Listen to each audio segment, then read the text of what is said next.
All right, welcome to another episode of the Getting to Club podcast, where you get to learn to become and stay a President's Club winner in B2B tech.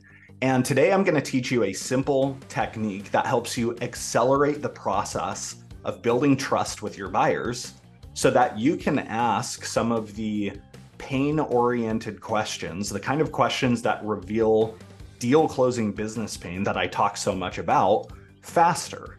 And I want to start by saying this.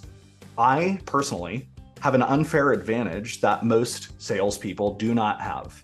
And that is, I have a fairly decent sized personal brand with the group of buyers that I serve. I hate the words personal brand, but it's true. I have that. And as a result, buyers come to me already trusting me. And because of that, I can get away with asking almost intrusive questions at the very beginning of a discovery call. I don't have any warming up to do. We just kind of jump in and I can ask something right off the bat because they already trust me coming in. Now, the typical account executive doesn't have that benefit at all, right? Depending on the market you sell to, you might have to warm up your buyer a little bit before they're ready to open up to you and to start sharing some of their most challenging issues, right? You can't always just barge in asking a bunch of pain-oriented questions right off the bat.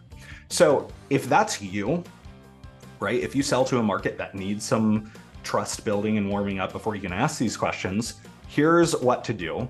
I want you to start your discovery calls, if you get the sense that they need warming up, with a short customer story that your buyer can see themselves in. Okay, a short customer story that your buyer can see themselves in. And I want you to do it toward the beginning of the discovery call. And then after you're done telling the story, pass the torch to your buyer and ask them about their typical challenges. So I want to make a caveat, and I'm going to give you an examples and a framework to do this. You're not telling like a typical customer story where you're like, we helped Jabatu Networks skyrocket their business, and you're just talking about outcomes. You're telling a story of a customer who was in pain before they found you. And the idea here is the pain they were in, if you can get this right, should feel very familiar to the buyer you're talking to. They should be able to see their own pain in the story. So I'm going to tell you how this works. And I'm going to tell you an example of what this sounds like. First, I'm just going to walk through a few of the steps, empty steps, the template, and then I'll give you an example with the filled in story so you can hear what good sounds like. So this is the structure of a great, what I call discovery prompter. Okay, that's what I'm talking about here. It is a pain-oriented customer story that prompts discovery. Step one is talk about a customer who was dealing with your pain. So that might sound like one of the customers we worked with was dealing with insert pain statement here. Step two, you'll then expand on that pain. Okay, so the sentence to fill in more or less is, before working with us, they were struggling with, and then you expand on the customer's pain. Step three is you talk about one or two negative ramifications or negative impacts from that pain. So it might sound like this. In fact, it was such a struggle that, and here's where you describe the negative ramifications. So those are the first three steps. The fourth step is giving them just a short story of the results. What was the outcome they achieved? You don't have to go into depth here, but it might sound like the short story is, we helped them achieve desired future state. And then finally, you pass the torch. And that sounds like, but enough about our customers. Tell me about the key issues that are making their way on your priority slide. Okay, so I'm going to give you an example of what this sounds like because I just kind of gave you an empty framework, and then I'm going to unpack why it works and what to do next. Okay, so here's an example of what this might sound like if I was selling P Club for Business to an HR tech company. It would make sense to understand your priorities. But before we do that, let me give you an idea of the typical issues that we solve and help with so you have context so we can discuss the right priorities. Is that fair? They'll probably say yes. Okay, and here's where the story starts. We recently onboarded a customer in the HR tech space, just like you. And due to the economy, their sales team was struggling. Only 30% of their reps exceeded quota in H1, which we find is a typical number right now in B2B tech, and their win rates were down to 17%, which we also find is a typical number in B2B tech. Right now, the typical tech company we talk to has between 16 and 18% win rates. Now, Before they came to us, they tried to dig in and understand the issue a little bit more. And they found that their reps did not have the skills they needed to sell in this tough economic climate. Okay, they struggled to build champions. They struggled to find high priority pain.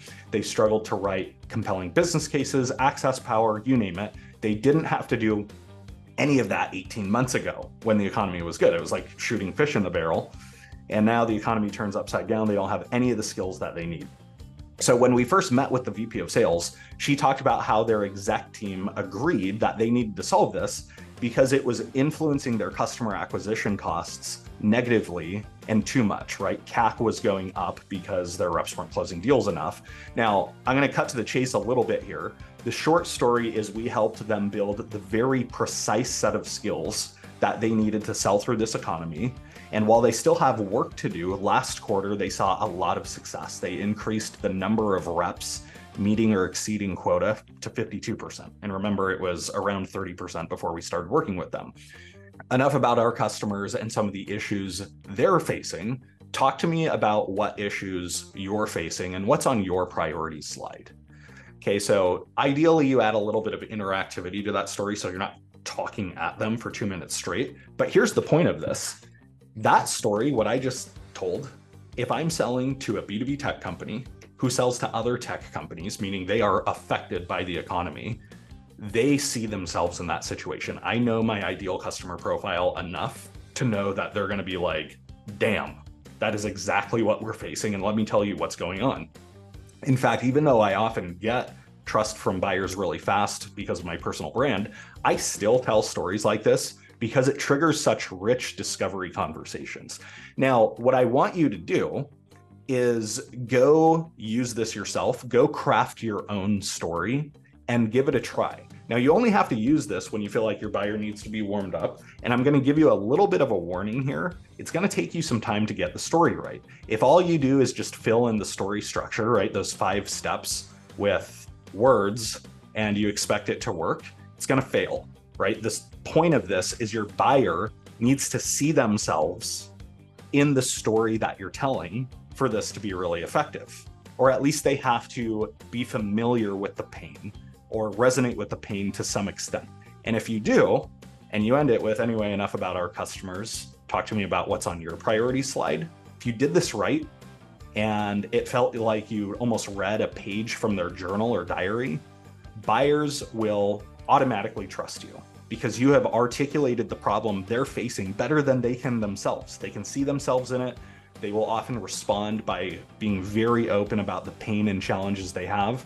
So give that a try. I want to emphasize that this is a skill, not just a tactic or a framework, right? I can give you the framework, but if you fill it out in an empty, half-assed way, it's not going to work. You're going to have to practice this. You're going to have to get good at it. But if you do, and it doesn't take long to get good at this one, then you will trigger very rich discovery conversations that lead to more closed deals. So give that a try. I'll overlay the framework in this. If you're watching this on video, you'll see a visual. If you're seeing this in the podcast, we'll put it in the show notes. Give it a try, and I'll see you in the next episode.